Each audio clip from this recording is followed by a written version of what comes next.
I just want to do a little recap over lessons, the first lesson, week 1, which had you reading a variety of texts ranging in the realism and local color area. And I wanted just to kind of briefly chit-chat about some of the things that I saw in your postings. I think many of you remarked on Harris's style of writing as being kind of difficult, that the dialect was a bit more involved than you thought it was going to be, and that it took a lot away from the understanding. And that is something that has come up a lot in that kind of focus on that kind of local color realism, is that use of the dialect. Now, I will say that it sometimes can become a little more clear when you read it aloud, but it does have a tendency to be a little bit arduous. And like Deb Windsor, you mentioned about Harris's, you had to read it and reread it. Let's see, we also had it was brought up by, Joe Liggett had very good summaries of the work, but I also had it focused on realism the dialect from Aletha, good themes from Carmen. Let's see, we had a lot pun. Christopher mentioned about the punning out Foxingham. And so in regards to Harris, Harris was a very popular writer. He really used that dialect and those stories to capture that idyllic memory of life in the Old South. He wanted to focus, instead of the tension that is often captured in these texts, he wanted instead to focus on these peaceful relations between the whites and the African Americans. He wanted to think about these notions of these kind of older and wiser figures like Remus, Uncle Remus, as being kind of dispensing of ancient wisdom, folk tales, and who truly did not aspire to anything more than just a folk role. Harris's work really fell out of favor in the 60s when, during the height of the Civil Rights Movement, when many people thought it was kind of like a blackface or a minstrelry. It's kind of like a white man enriching himself by dressing up to entertain in this kind of rhetorical blackface. I do think that there's still some validity to what Harris is doing in the sense that we think about race in imaginative writing. He does use this very heavy dialect that is not his own, just as Charles Chesnutt will, even Mark Twain and Harriet Beecher Stowe.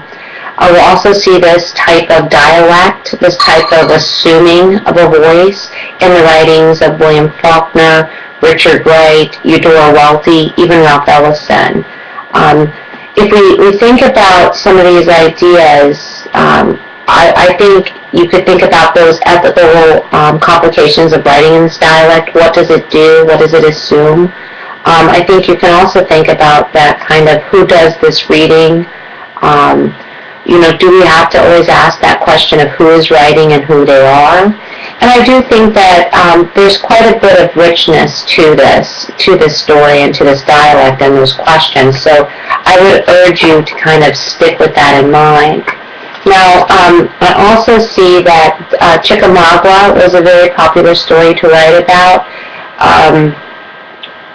Let's see, Josh Davis focused on this idea of characters. We had the imagery was brought up again and again. Brandy brought it up. Joe Pellegrino really focused on the little boy's perspective. Raymond focused on this idea of realism. Joe Liggett, once again, good summaries. Let's see, we also had Josh Davis focused on the character, complexity with Michelle, and Ambrose Pierce was a very prolific writer in the realistic tradition. But you also have to remember that Chickamauga is also referring back to a historical construct.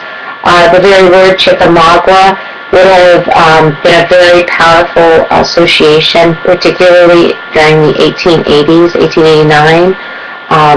Pierce published the story in 1889, and this was very much a story that brought forth a great amount of irony. in this story, Bruce is pulling up the expectations and cultural experiences of his audience.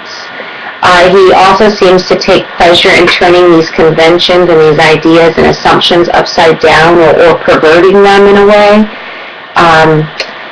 If we think about Bierce as a writer of the Civil War and the subject of the Civil War, we need to think about that a lot of the times the Civil War is presented in a very romantic, sentimental overtelling, bulky histories and memoirs, and that this type of raw presentation of the Civil War really does make it fresh and very real. Bierce, and we're going to read Stephen Crane's The Open Boat in the future, and you can kind of see how they present this realism, this rawness. You may or may not have read The Red Badge of Courage, Stephen Crane, which is one of the most popular stories, novels, or novellas that's read about the Civil War. And, this type of writing is very reminiscent of the realistic period in Civil War writing. We need to think also, too, about the ideas of the chaos and this kind of imagined experience. The first paragraph of Chickamauga opens in a way that might remind you of other war stories. There's a stunning lack of reference to place or time. It's really about putting you, the reader, in that realistic moment. It's a very impressionistic work too, and it does focus on many of those kind of ideas. And many of you did focus on, particularly like Lauren mentioned, Chickamauga and the perspective of the boy.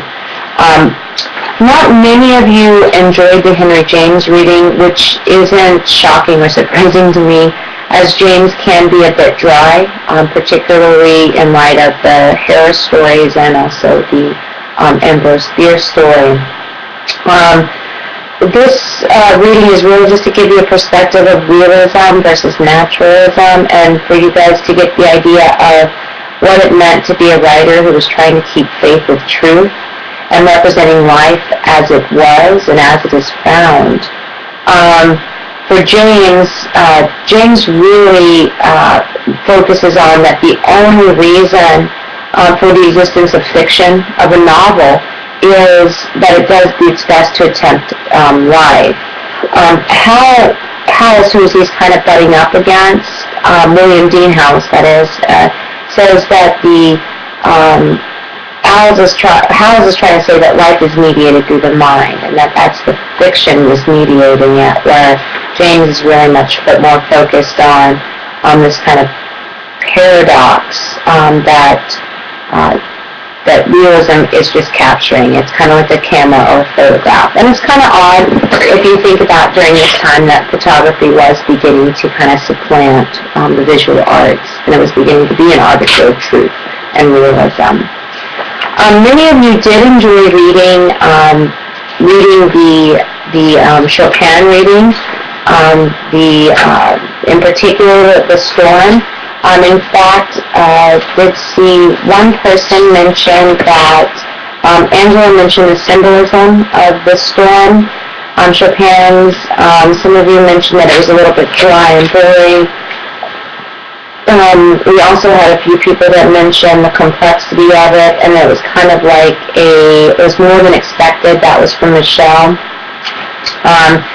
The Kate Chopin reading really does focus on the idea of entrapment, of being a woman during this time period. There's many ideas that are also put into it. The reading does create an environment that seems uncannily real. There is a focus on the ideas presented. It's sometimes your gut reaction is not to like it, and that is okay. But it really is about thinking in relation to victims and making one's own choice, the idea of entrapment, the idea of despair, and even suicide could come up. Roman fever, I believe it was Justin said it was a less classy like a less classy reality TV show, which, it could be seen in that vein. It does have a sense of push and pull when we come down to some of the ideas that are being presented in it. But I do urge you to think about the idea that the story is actually capturing something very, very distanced from what we're experiencing now in the sense of feminine relationships and class and style, relationships, the idea of social position, the idea of making sure that you do not offend or that you do not put forward an unfair advantage. So I do think it's really about focusing on the idea of kind of this Henry James sense that we're capturing the reality of the situation. If we think about this time period too, divorce was really rare. This idea of judging others.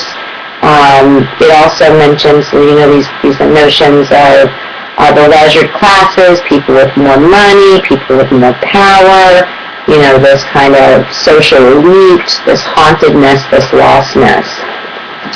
And this all kind of goes back to the notion of realism, this genre, which many of you presented in here, Corwin, she mentioned that realism draws on many of these ideas that are being popped up into this text, and that it is a complicated term, but it is very much along the ideas that realism is meant to try to capture life as it was.